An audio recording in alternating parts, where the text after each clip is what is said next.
to change your email on UpWork. So here is how to change your email address on UpWork. Whether you are freelancer or client, you can follow this same method.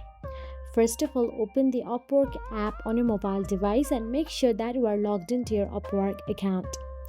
Once in there, tap on your profile icon or initial at the top left corner of your screen, and once you tap on it, from the left hand side panel you will get to see some options available. Tap on the settings. Inside settings, tap on the contact info option available there. Once you tap on the contact info, tap on the pencil icon available at the top right corner of your screen, and there you can see email option available. Now write down your new email and tap on the update icon available there and update it.